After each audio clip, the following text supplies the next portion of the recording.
Selamat pagi sahabat Kristus yang setia. Mari kita awali perjalanan hidup kita hari ini dengan doa pagi bersama Ibu Tridiah Rahayu Winarni. Salam sejahtera saudara-saudara yang dikasihi Tuhan. Firman Tuhan di dalam Ratapan 3 ayat 22 hingga 23 mengatakan, "Tak berkesudahan kasih setia Tuhan, tak habis-habisnya rahmat-Nya. Selalu baru tiap pagi, besar kesetiaan-Mu." Demikianlah hidup kita tidak pernah lepas dari anugerah Allah. Mari kita syukuri setiap anugerah Tuhan itu di dalam doa. Mari kita berdoa. Bapa di surga, terima kasih untuk kasih setia-Mu di dalam hidup kami. Engkau mengasihi kami sehingga tidak sedetik pun Engkau meninggalkan. Engkau memberkati kami dengan segala yang kami butuhkan.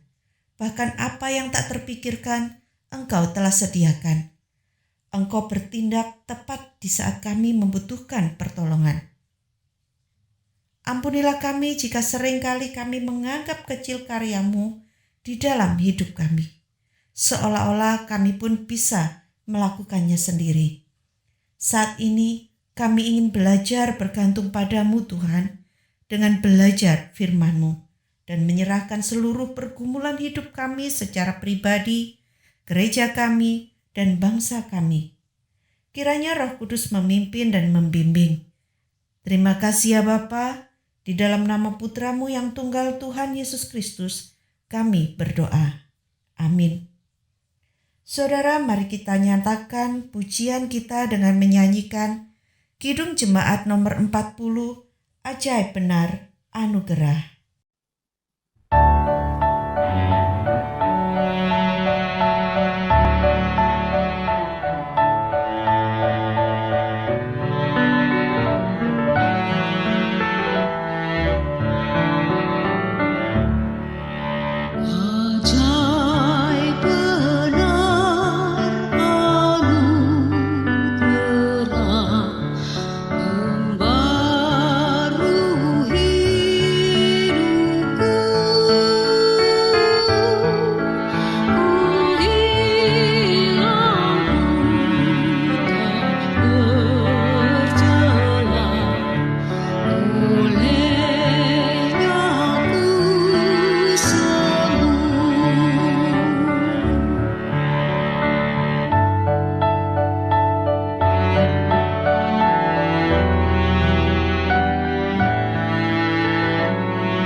Bacaan firman Tuhan hari ini terambil dari Galatia 5 ayat 1, dilanjutkan dengan ayat 13 hingga 15. Demikian bunyi firman Tuhan. Supaya kita sungguh-sungguh merdeka, Kristus telah memerdekakan kita. Karena itu, berdirilah teguh dan jangan mau lagi dikenakan kuk perhambaan. Ayat yang ke-13, saudara-saudara, memang kamu telah dipanggil untuk merdeka, tetapi janganlah kamu mempergunakan kemerdekaan itu sebagai kesempatan untuk kehidupan di dalam dosa. Melainkan layanilah seorang akan yang lain oleh kasih. Sebab seluruh hukum Taurat tercakup dalam satu firman ini, yaitu kasihilah sesamamu manusia seperti dirimu sendiri.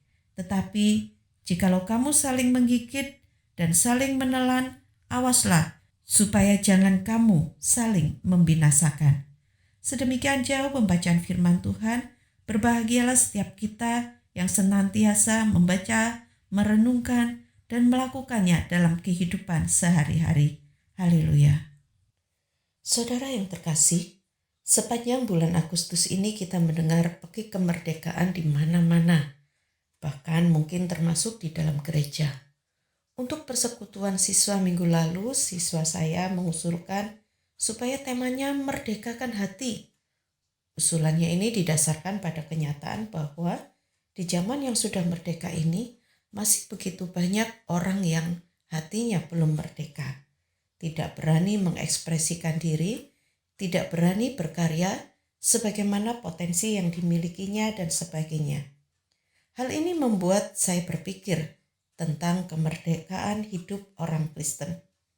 Apakah mungkin kehidupan orang Kristen kurang begitu berdampak bagi masyarakat di sekitarnya ini? Karena mungkin mereka juga belum sungguh-sungguh mengalami kemerdekaan itu. Kata merdeka di dalam Kamus Bahasa Indonesia berarti bebas dari perhambaan, tidak terikat sesuatu, atau boleh berbuat dengan leluasa. Di dalam pengertian ini, saya menemukan dua ciri orang Kristen yang merdeka pada bacaan kita tadi, yaitu yang pertama, orang Kristen yang merdeka tidak lagi terikat dengan kewajiban-kewajiban agama. Di dalam konteks bacaan kita tadi, Paulus berbicara tentang keterikatan jemaat terhadap kewajiban melakukan hukum Taurat. Walaupun mereka telah menjadi orang Kristen, mereka masih merasa berkewajiban untuk melakukan aturan-aturan hukum Taurat supaya mereka mendapatkan hidup kekal. Seolah-olah karya keselamatan Kristus itu tidak cukup untuk menyelamatkan mereka. Hal ini yang kemudian mendorong Paulus untuk meyakinkan jemaat bahwa Yesus Kristus telah memerdekakan mereka. Yang kedua, hidup orang Kristen yang merdeka akan nampak dari relasi mereka dengan Allah dan sesama yang dilandasi oleh kasih. Pada ayat 13-15, Paulus mengatakan bahwa kita itu memang dipanggil untuk merdeka. Di dalam pengertian bebas atau boleh berbuat sesuatu dengan leluasa, maka merdeka di sini bukan berarti bahwa kita boleh berbuat dosa dengan leluasa, melainkan leluasa untuk melayani seorang akan yang lain dengan kasih. Di sini Paulus mengangkat hukum kasih sebagai landasannya, di mana hukum kasih itu menjadi ringkasan dari hukum Taurat yang mereka taati sebagai kewajiban agama. Di dalam bagian ini Paulus menekankan pada hukum yang kedua, yaitu kasihilah sesamamu manusia seperti dirimu sendiri. Dalam hukum kedua ini tentu saja terkandung hukum pertama, yaitu kasih kepada Allah. Kedua hukum inilah yang menjadi kewajiban agama bagi orang Kristen yang merdeka. Artinya mewujudkan kasih dalam relasi dengan Allah dan sesama itu wajib dilakukan orang Kristen. Jadi sepertinya Paulus memang tidak melarang mereka menaati hukum Taurat, tetapi Paulus menegaskan supaya mereka menaatinya atas dasar kasih kepada Allah dan sesama, bukan karena kewajiban untuk mendapatkan keselamatan. Dalam relasi dengan Allah, kasih itu akan nampak dari kerelaan hati mereka untuk melakukan kehendak Allah dengan sukacita. Orang Kristen yang mengasihi Allah tidak akan merasa terpaksa beribadah di gereja, memberi persembahan, dan juga berdoa. Sebaliknya dia akan melakukannya dengan sukacita dan sungguh-sungguh. Bahkan ia akan menjadikannya sebagai prioritas apapun keadaannya. Walaupun terbaring sakit di tempat tidur, dia akan tetap berusaha berdoa dan beribadah. Apalagi zaman sekarang, gereja kita menyediakan ibadah online, sehingga hal itu mudah untuk dilakukan. Kita tetap bisa beribadah meskipun ada di rumah. Tetapi jika kita kuat berjalan menuju gereja, orang Kristen yang merdeka tidak akan memilih ibadah online. Karena makna ibadah di gereja bukan hanya persekutuan dengan Allah, melainkan juga persekutuan dengan sesama saudara seiman. Bukankah sikap ini sangat berbeda dibandingkan bila kita melakukannya hanya karena kewajiban? Orang yang melakukannya karena kewajiban akan lebih memilih ibadah di rumah saja daripada repot. Nah, selanjutnya saudara, di dalam relasi dengan sesama, kehidupan yang saling mengasihi itu akan nampak dari sikap saling melayani satu sama lain dengan tulus. Nampaknya pengajaran mengenai kewajiban melakukan hukum Taurat telah menimbulkan perselisihan di antara jemaat Galatia, hingga mereka saling menggigit dan menelan. Karena itu, Paulus mengingatkan bahwa jika mereka bersikap demikian, mereka bisa saling membinasakan. Dan itu bukan cara hidup orang Kristen yang merdeka. Orang Kristen yang merdeka akan hidup dalam damai dengan saudara-saudaranya. Mereka tidak akan membiarkan diri mereka dikuasai oleh hawa nafsu yang hanya bisa menimbulkan pertengkaran di antara sesama saudara seiman. Dalam hidup bersama orang lain, terjadi perbedaan pendapat, berselisih paham, itu hal yang lumrah. Tetapi orang Kristen yang merdeka tidak akan membiarkan hawa nafsu dan keinginan dianggap benar menguasai hatinya. Sebaliknya, mereka akan menghadapinya dengan kerendahan hati dan penuh pengampunan. Orang Kristen yang merdeka juga akan tetap melakukan kebaikan pada orang lain sekalipun itu tidak mudah. Mereka akan dengan setia dan tulus ikhlas melakukannya karena kebaikan itu dilakukan demi kasihnya kepada Allah dan sesama, bukan kewajiban. Saudara, Kristus telah menyucikan kita dari dosa atas dasar kasih-Nya. Karena itu kita memiliki keleluasaan untuk melakukan hal yang baik dan suci. Mari kita hidup di dalamnya karena memang untuk itulah kita dipanggil. Sama seperti Kristus telah mengasihi kita, marilah kita saling mengasihi. Jangan ada keterpaksaan menolong orang lain. Jangan lagi ada keluh kesah di dalam hati kita ketika kita melayani satu sama lain. Sebaliknya dengan rela hati dan tanpa pamrih, mari kita saling memperhatikan dan menolong. Itulah kemerdekaan Kristen yang sesungguhnya. Amin.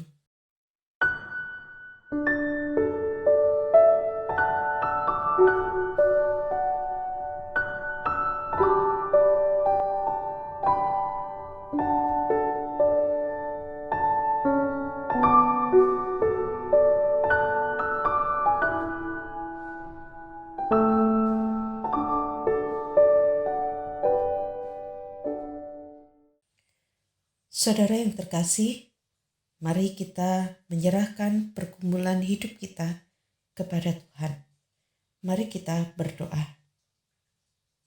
Bapa di surga, terima kasih untuk kasih dan anugerah-Mu di dalam Tuhan Yesus Kristus yang telah membebaskan kami dari segala ikatan dosa.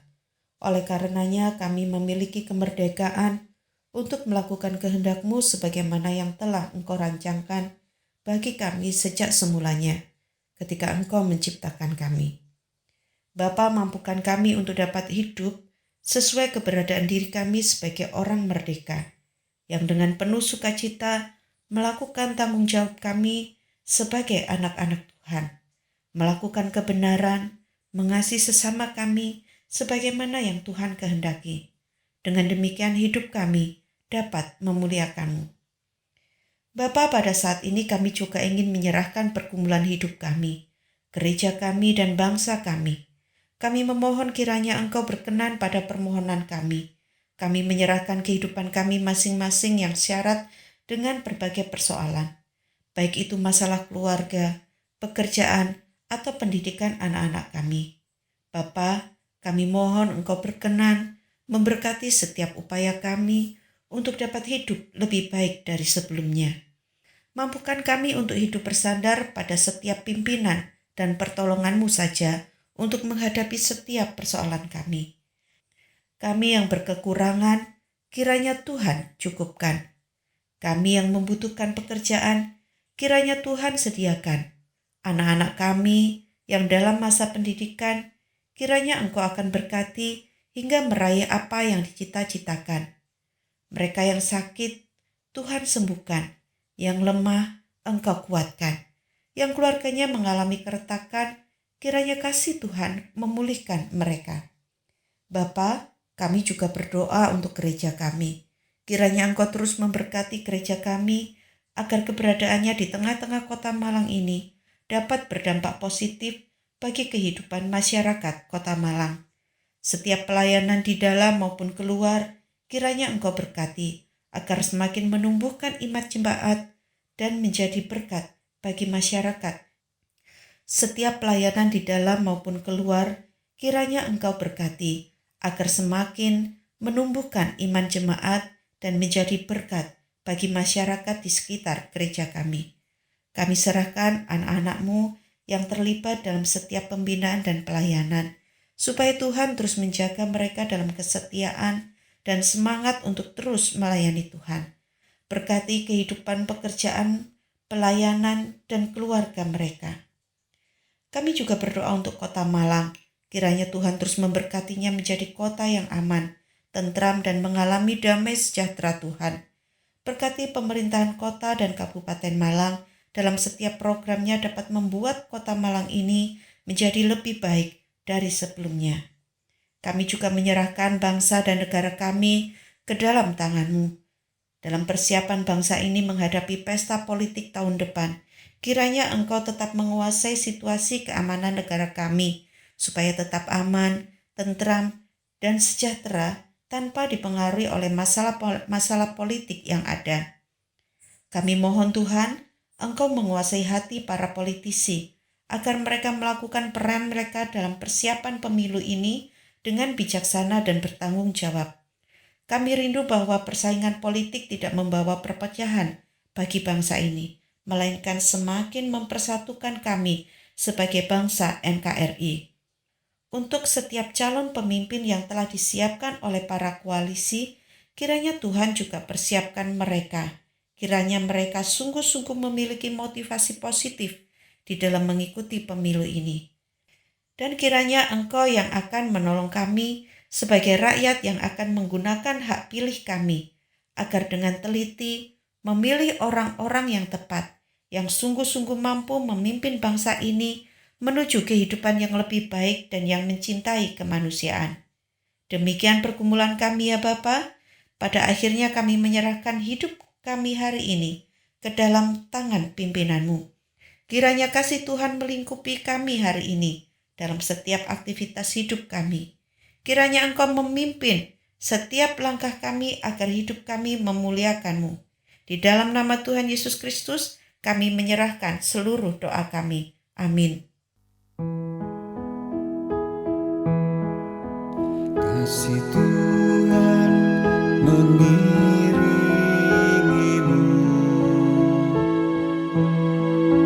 dan sayapnya melindungimu.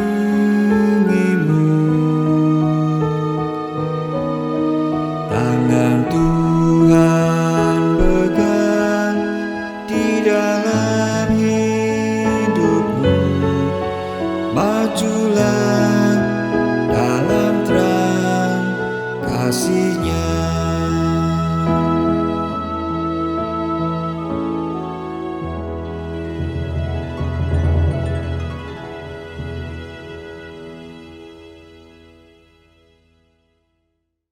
Sahabat, doa pagi telah selesai. Selamat beraktivitas, jaga kesehatan, dan tetap semangat. Tuhan Yesus memberkati kita semua. Amin.